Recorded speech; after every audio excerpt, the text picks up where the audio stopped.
For those of you who have not gotten a lot of detail behind this before, I'll get into a little bit of introductory material so I can catch you up, but we'll err on the side of being a little bit deeper in this.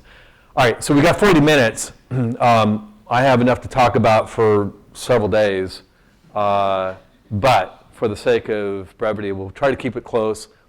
And I think what I'm going to do is suggest that we go ahead and make it interactive. If you got questions, you got things that you want to drive me into or out of, just we got a microphone. We'll pass it around and we'll try to make it as interactive as we can. All right. So what got us into what we're doing?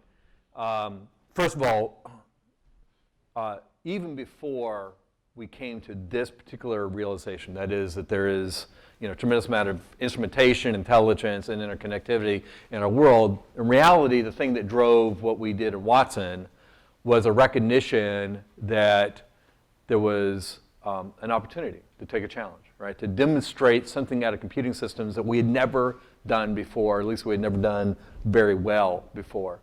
And so Jeopardy was taken by IBM Research as a grand challenge. It was an opportunity to go off and demonstrate that computers could do things that we've imagined but haven't really been able to demonstrate in a successful form. And by taking on something as publicly exposed as Jeopardy, the Jeopardy game, it put sort of the right level of risk behind the effort, right? Because without that kind of risk, there's not a lot of you don't have as much motivation to make things work. So the research team took on Jeopardy, tremendously high stakes, high risk, getting in front of a public audience of potentially millions of people and failing to demonstrate that we could compete at the level that we claimed that we could would have been sort of bad news. So there was a lot of effort that went into making sure that Watson would succeed as original goals. But in parallel with that, it is worth recognizing what has happened in our world. I think the basic tenor of this conference and the basic tenor of what all of us have been involved with is very much consistent with what we are observing up here, which is that we all are walking around with smartphones.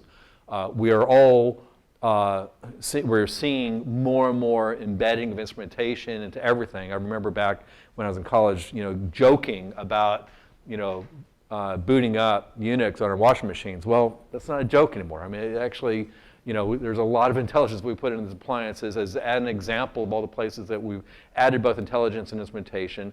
And because it's all interconnected, the internet has now enabled us to wire this stuff together in ways that we couldn't even fathom 10, 15, 30 years ago, which has created a fabric of information, right? Made information available to us and created opportunities for us to make use of that in ways that we couldn't imagine. So with all that in mind, the first question we begin to ask is, what is all that information? Right? And as we probably all have come to realize, the vast majority of the information is textual. It's unstructured information. 80% of all the world's data today is unstructured, meaning it's textual, or at least it mostly means it's textual information. People, stuff that people have written in blogs or in, Facebook entries or on, microblogs or whatever. I mean, it's places where people written stuff down. It's all the literature that we've had for, centuries, or at least decades, right, that contain valuable information that we all operate with as human beings. It is, the vast amount of literature that's being produced every single day in terms of reports and, articles and books and et cetera, that is, encompassing, embodies a tremendous amount of additional information. So, 80% of the world's data today is unstructured, and 90% of the data today was created in the last 2 years, right? So the exponential growth of information is unbelievable as well. And if we're going to process this, we can't use sort of the stuff that we used to do before, which is, based on traditional systems and, database architectures allow us to index into information. We really have to get in and understand the language, right, in a fairly deep way.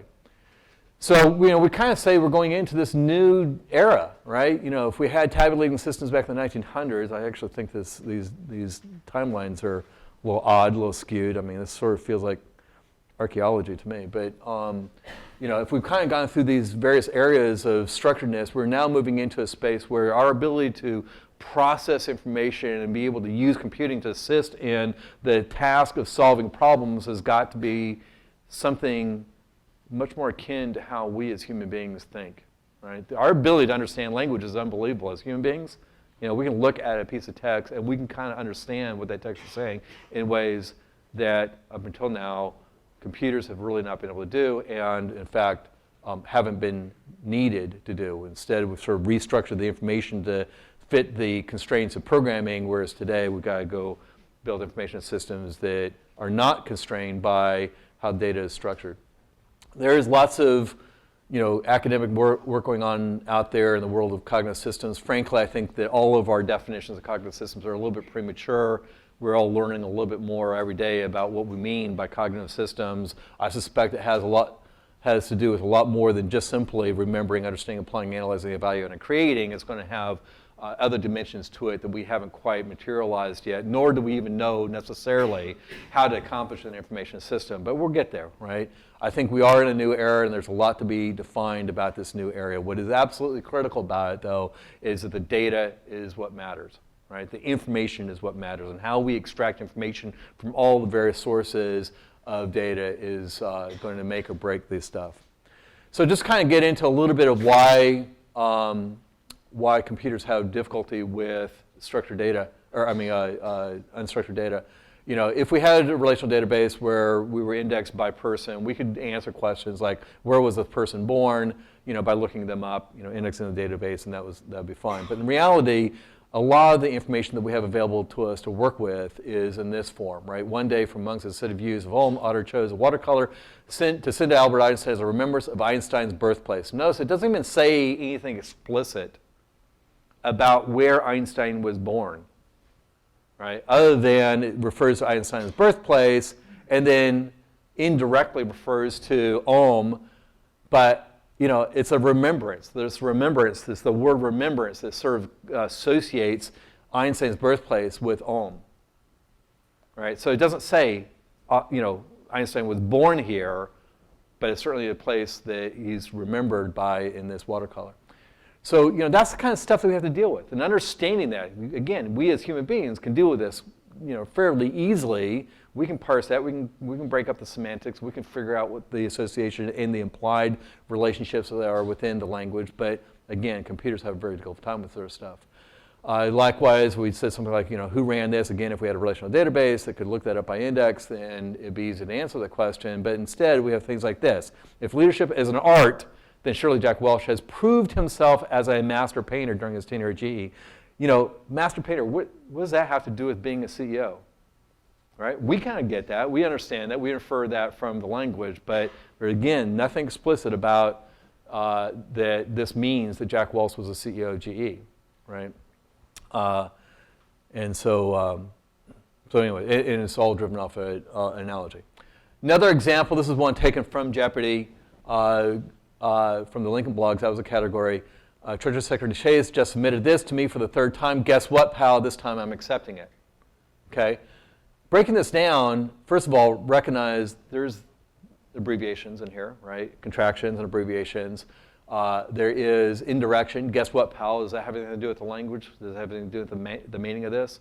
I'm not even sure that's an idiom that was used in that time, but I'll accept that probably was. Right? What was key to this is that it was something that was submitted and something that was accepted. Right? And of course, the right answer was a resignation. When we presented this as an example, and we're trying to describe some of the difficulties of interpreting language, we were at a grammar school. One of my colleagues was at an elementary school presenting this stuff, and I think it was to 4th or 5th graders, I forget which it was, and presented this. And before putting the answer up, he asked the audience, he asked all the kids in the audience, what do you think the answer to this question is, right? And one of the girls said, friend request.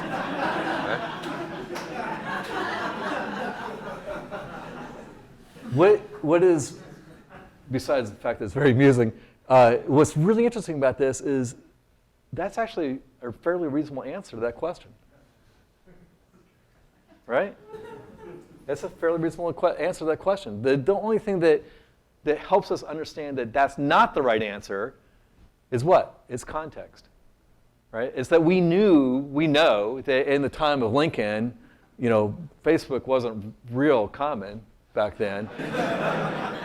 and so we know that could not be a legitimate answer. But it's that context that gave us, right, that clue. It was that context that allowed us to understand that this was a better answer than that answer.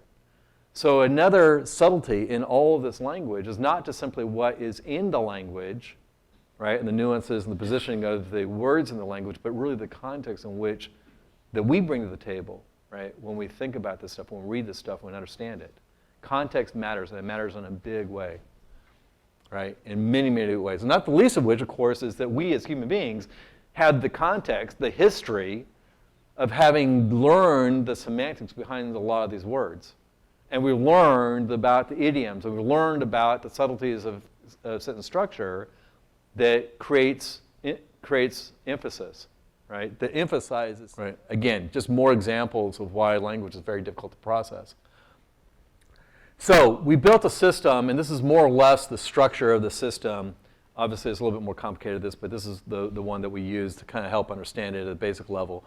That starts with taking the question, decomposing that, parsing that, if I can get this to do this. So we took the question, each year the EU selects capitals of culture. One of the 2010 cities was this Turkish meeting place of cultures. We take that and we parse it.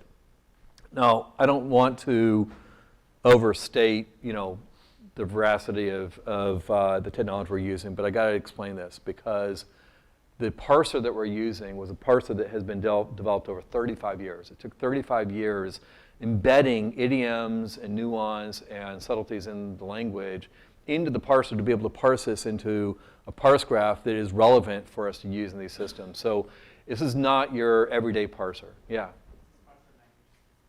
This one is. Yes, it is. It's actually the ESG, the English slot grammar, right? And it's a statistical parser that actually it's both. It's a combination of statistical and rules parser. And by its name, you can tell that it's targeted at the English language. We have done some analysis on how adaptable this parser is to other languages. Certainly, we think it's relevant to other Romantic languages. We think we would have a hell of a time with some of the Asian languages, particularly Chinese, right?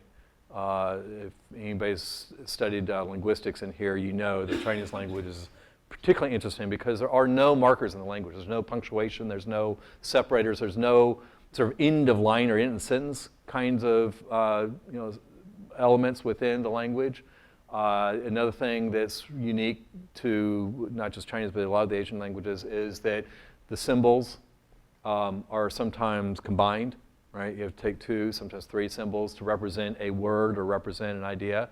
And the combinations of symbols can dramatically change the meaning, not the least of which the emphasis, right? The inflection you place on the symbol can change the meaning, and none of that's captured in the written language.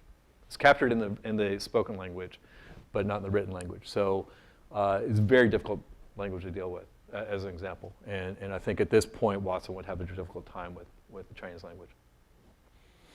So anyway, we parse it, and again, it's a fairly sophisticated parsing algorithm we apply to that.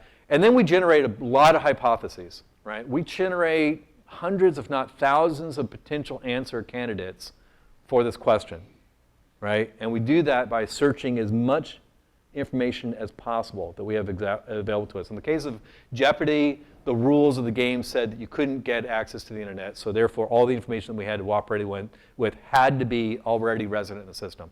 So we had gone out and done web crawling and corpus creation and curation prior to playing the game of Jeopardy. And that by itself was an interesting task because we didn't know what questions were going to be asked, so we had to be sort of pessimistic about what information we needed. We went out and grabbed every bit of information we could possibly find, not knowing what question might be asked. But B, we also had to make sure that it was relevant. We, at one time, for example, had pulled in an Army field manual for for injuries and diseases and stuff that if you were in the Army and had a problem, that somebody might be able to pull up this manual and understand a little bit about how to help you. It was from the late 1800s. And so, if we had gotten a question about, how do you deal with a particular fever, if we'd come back with an answer that said, leech the guy, might not have gone over quite as well. So we had to, part of the curation process was get rid of extraneous information that might otherwise be misleading in the context in which the question is being asked, right?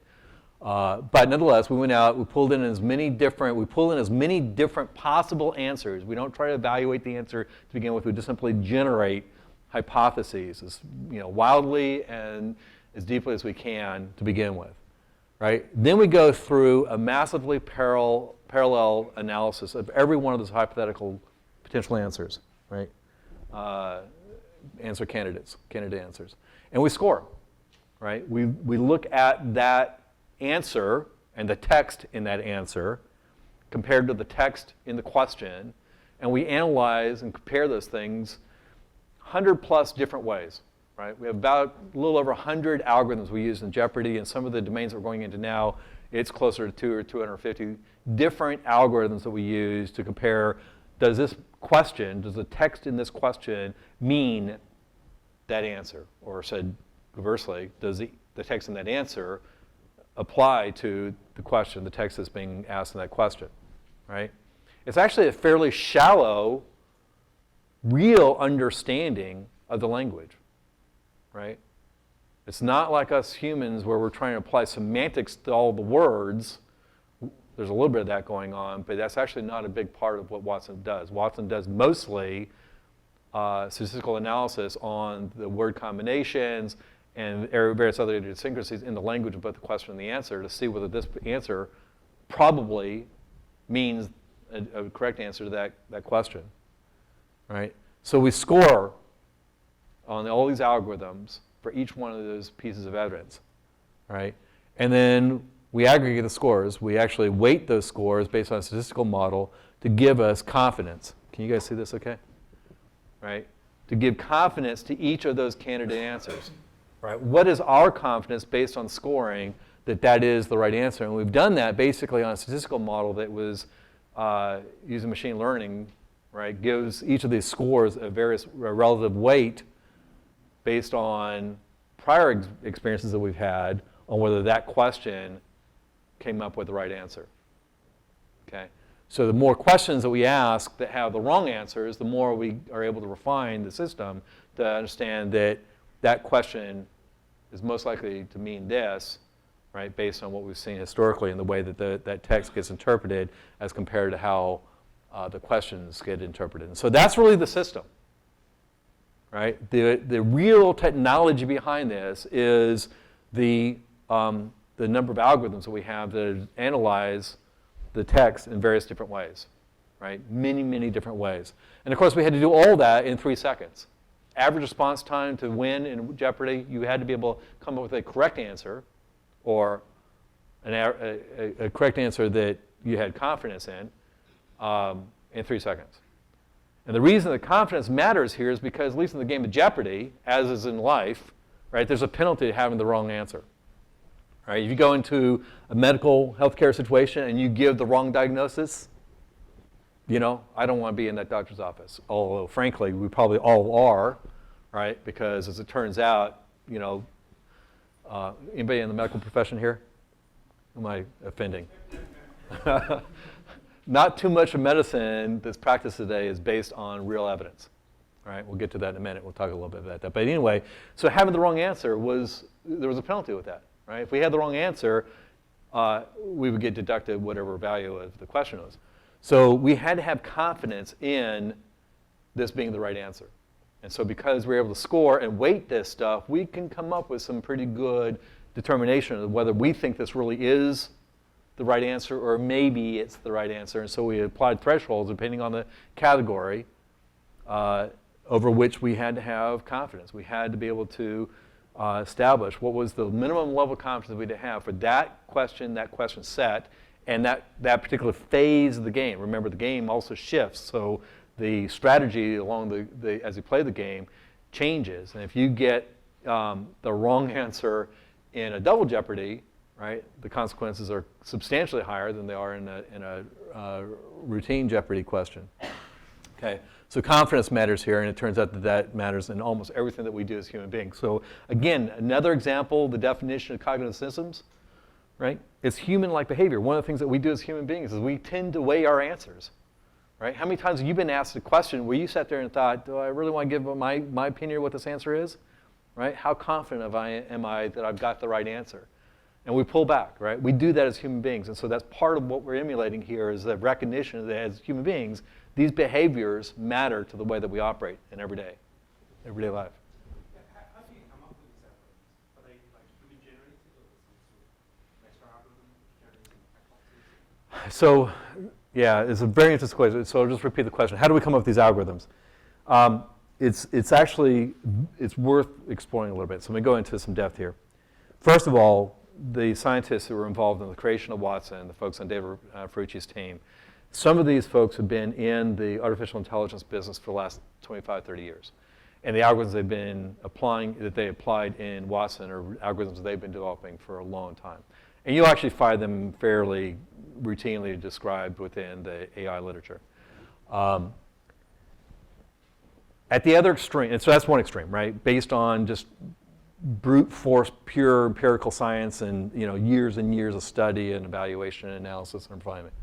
At the other extreme is this tendency to say, when I look at a particular text anomaly, right, linguistic anomaly, how can I imagine resolving the text anomaly, right? Give you a classic example, right? One of the questions we got was, Jodie Foster took this home for her role in, I forgot the date was, 1970, 97 or something, of Little Man.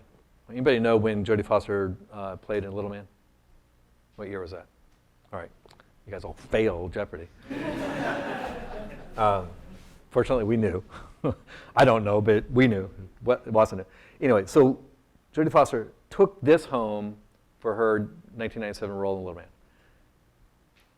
The material that we had available to us that had the answer in it was a passage that said Jodie Foster won an Emmy for her role in 1997 for Little Man, right? So Watson had to discern that took this home implied winning an Emmy, okay? Now, we as engineers might look at that problem and say, okay, fine, we'll just go and build a dictionary that says whenever you see took home, substitute in win an Emmy, okay? And granted, that's a fairly simplistic case, and we can all obviously see through that to say, hey, that's very brittle. That's very brittle. If we do that, then the next time we get a question that said, Rob took this home after the third night. So you don't want to build in that kind of brittleness into the language evaluation. Although we as engineers would most often tend to do that. And we would build an algorithm that says, I'm going to do this one-to-one comparison and substitution. So that's at the other extreme. And some of the algorithms tend to end up looking like that, if nothing else, than the fact that we're in the middle of an engagement, we've got to solve a linguistic problem, and we see this surfacing, and we convince ourselves that would be a really simple way of solving that problem. Ideally, in those situations where we might introduce that kind of algorithm, we would go back then and understand how would we generalize that situation? How would we generalize for a linguistic problem like take home implies something else, right? Without necessarily coming up with this big, massive mapping table that under different circumstances would map to different things, right? Ideally, we would not do that. And one of the basic philosophies that we have in Watson is we try not to rely on semantic models, right, ontologies. We try not to. Now, there are cases where it makes sense to do that, but we try not to rely, and we certainly never rely solely on ontology models. And even when we do, we tend to want to build them on the fly. We create ontologies and we dynamically adjust them based on new discovery whenever we encounter another situation that implies a different relationship, right? Just as like we do as human beings, right? We are all learning all the time about new circumstances that change our associations in word relationships, okay? So again, mimicking semantic cognitive systems or emulating human behavior with respect to the way we think about certain things, okay? Okay, so where was I? So anyway, so that's sort of the system, and just kind of map that onto what's going on there. We've got natural language processing, and this is so another interesting discussion. NLP is a very common thing in today's world. You cannot do social analysis. You can't do sentiment analysis without being able to understand at a language level what people are saying in their blogs and forum entries and dialogues, et cetera, in all the text that is capturing social information, right? If you're trying to understand, do people like, Nike shoes, you got to understand that, first of all, you're looking for Nike shoes. You're looking for other keywords like, enjoy, great, whatever. Get into situations where people say, Nike shoes are bad. Do they mean they're bad, or do they mean they're bad? There's different ways of interpreting this. So, there's lots of cases where we're doing shallow analysis, but as we get deeper into this, we're not going to be able to survive with just sort of simple, shallow analysis of the language. We really need something much deeper. So when we talk about NLP here, I don't know how to qualify this other than to say at the extreme, this is deep NLP. Oops, I didn't mean to jump that. That's deep NLP. It's not like the stuff that we're doing when we go to, to the CMO and try to do sentiment analysis across a brand. Okay, very important distinction, but that distinction is very temporary. The distinction, I think, only exists today based on the economic models around these two different cases. But I think as we get deeper into this stuff, we're going to find a conversion between deep and shallow NLP. Information retrieval is very important. Again, like I said, we have about 3 seconds. We had to process about 60 million documents, 60 million documents we captured in the corpus for Jeopardy. Had to process looking for potential answers across the 60 million documents, right? Going into knowledge representation, reasoning, deep analytics, mostly based on machine learning, right? And process all of that across 60 million documents in 3 seconds. Yeah? 60 million documents, how did you get those? 60? Where did they come from? 60 million, yeah. Mostly off the open net. Mostly just open documents off the internet. For Jeopardy, right? So Wikipedia, I don't remember all the names of it, but a bunch of open databases of information. As we get into these other domains, we're actually pulling in more licensed content, right? You didn't have access to, excuse me, you didn't have access to a database of past Jeopardy questions or competitions? Like past questions and answers? Not available to us to use it at the time, no. We used past history heavily during the development and training of Watson, right? So, but no, we didn't, First of all, what's the probability of them actually reusing the same question that you asked 10 years ago? Next to zero. They really do, the writers do a really good job of inventing new questions every time. And the best we could do is learn from the characteristics of that question and how it relates to the answers. And we did use that during the training, but not during that wasn't a database that we used real live. For all of your aggregate data, the answer sources or your data stores, where is that coming from? Beyond the 60 million documents in the open web, how are you giving authority to your source data? So that's part of so we have a fairly elaborate corpus curation process. And in fact, we've gotten now to the point where we can evaluate a document based both on its source as well as actually characteristics in the document itself to tell whether or not it's a reliable source. We can rank it, right? We actually have a scoring mechanism that says, because of the kinds of words that are being used in this document, there's a certain uncertainty that's already evident in the document, that the person who authored this is already expressing a degree of lack of confidence, right, in what they're saying. There's other things that we can do where we just happen to know, it's just bullshit and people are, they're lying anyway. So, we have ways of detecting that. Some of that's manual. We're getting more and more automated about that as we go. But that's corpus curation. And then on top of that, we do things, like I said before, we actually pull out what's clearly going to be misleading information for the domain in which we're operating. Was there another question back here? Yeah. Just a question. The 3 seconds limit you had, how much did it affect the design of the architecture? Absolutely everything about it, right? I'll get back to why or how. Actually, maybe it's on the next page. Yeah. This is how much it affected it, right? We got a 10-rack system, right? I've got 15 terabytes of memory, right? All 60 million documents are loaded in memory, right? Now, understand, it was a grand challenge, right, for research. And we reemphasize, it was research, right? It was not software product, right? These guys have unbelievable budgets. And so, and the number one rule for the result was win the damn game, right? Do not lose on public television. Right? So they threw a lot of hardware at this thing. But I want to be reasonable about this too, because in reality, it is very unlikely. In fact, I can tell you, of all the engagements we've done on the commercial side of Watson since the Jeopardy project, none of our deployments involve even, all of them are a small fraction of this. Okay, so this was Jeopardy, right? And the marketing guys always want me to throw this in here because it makes for this great, it's a supercomputer kind of thought in here, I guess. But in reality, this is a highly underutilized machine, right?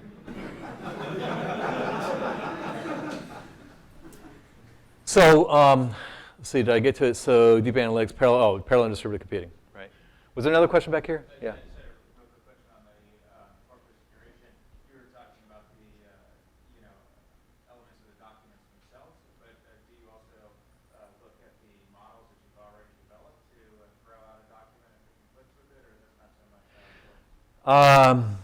We do on occasion. Actually, we have a thing that we call feature analysis, where we have a tool that will go in and say how often is either this source of information or this algorithm hitting, or actually more importantly, missing, right, on generating the right answers, right?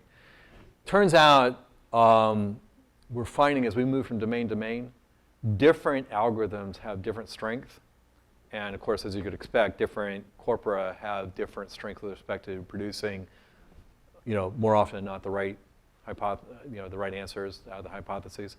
And so we don't really throw them away. We do for this particular case, use case, and condition, this analysis, and we may discredit certain algorithms or certain parts of the corpora, but we don't necessarily throw it away, right? Back of the room. Yeah, I was wondering, are you using resources such as your prismatic component to help curate? Yep. Yes, we are. Absolutely. We use Prismatic. We use. For question analysis as well, or just looking at the source data? I don't think we're using it for training. I could be wrong about that, but I don't believe we are. I have to kind of challenge on me after the fact. I can go back and get more detail on that. Were the Jeopardy categories given to you beforehand, or you didn't know? Nope. We had no advantage over any other player. All right, I'm going to move on here because I want to get to a couple other points that I want to get to. Okay, and so we won. Actually, by no small amount. And by the way, these guys were great. These guys, I don't know if you know these guys, Brad Jennings and Jim, I forgot their names. Kane Jennings, right, and whatever. Ken and Brad. I don't even know which one's which. Anyway, these guys have been incredible. I mean, you can imagine if for any of us, if I got up in front of a machine and lost the machine, I might feel kind of bad. But they've been great about it ever since then. They've actually helped us go off and look at some other linguistic problems. There has been rumor of a rematch. We'll see how that ends up. Anyway, they've been wonderful. They've gone on tour with us and stuff like that. All right, anyway, so we did that. We did the grand challenge, and that was in February 2011. In August, it gives you an idea how fast things move inside IBM. It took us 6 months to decide to go commercialize this thing, right? So we did. And by the way, I don't mean to be completely derogatory about our internal processes, but they are pretty bad. We are a large corporation, believe me. But a big part of this was trying to figure out where there was economic value in applying this sort of thing. I mean, it's very novel to put this out there and be a lot of fun and interesting to throw, Jeopardy, Watson out to the public to be able to play with. But what's the value, right? And it wasn't even so much about their, not being value in a lot of different places. At some point, it became how do we narrow the field? And in fact, we've really kind of adopted a philosophy around Watson that, I don't know, it's different than what we typically do in IBM. Oftentimes when we go into a market with IBM technology, we're looking to sort of maximize the distribution of our risk, right? So we try to find ways, Webs, for example, I was the chief architect for WebSphere. We were trying to hit as many different industries as we could, right? And so one of the things that added to the weight of WebSphere was there were so many different various requirements that we were trying to accommodate that it sort of saddled everybody with the greatest denominator, right? So with Watson, we've kind of taken a slightly different track here. We're focusing in a fairly narrow domain set to begin with and getting really good at that domain, right? So I get people all the time coming to me saying, hey, I got this great opportunity in nuclear physics to go apply Watson to go solve, the next, atomic bomb problem. We're not doing that, right? We're not going into, chemical and petroleum, right? Who wants to go look at documentation for how they're going to do maintenance on oil rigs, right? We're not doing all those things to begin with. We're just focusing on primarily healthcare. We're moving slowly into financial services, and there's a couple other spaces we'll go into after that, but really kind of going very deep and narrow on some of these spaces as we go into it. And we're learning a lot as we do that. Certainly, the number one issue that we knew we had even going into the commercialization space was the issue of linguistic variation, right? How you speak, how I speak, how the next person speaks, right? Our idioms, our sentence structure, our grammatical tendencies, our innuendo, the subtleties in the way that we talk about certain things varies from person to person to person. And it varies between professionals, right, and consumers. I was going to say amateurs, but consumers, right? If you go out to, a consumer forum, looking up information and fragment. In healthcare, we got 15-page EHRs, or EMRs, right? Electronic medical records that we're plugging into this thing. So the question is an entire case, right? But again, the basic mechanisms are the same. So just to wrap up, we're doing the same thing in financial industry. We're just beginning to look at contact center, and we've had some discussions with some government agencies that are very interested in searching large bodies of documentation. So I'm going to end there. I know there were some more questions. I'll take this offline. I want to thank you guys for hearing me out on this. I think we're on a huge turning point. We're at an inflection point, and we're going to see computing systems that are fundamentally different going forward than they have been in the past. Thank you.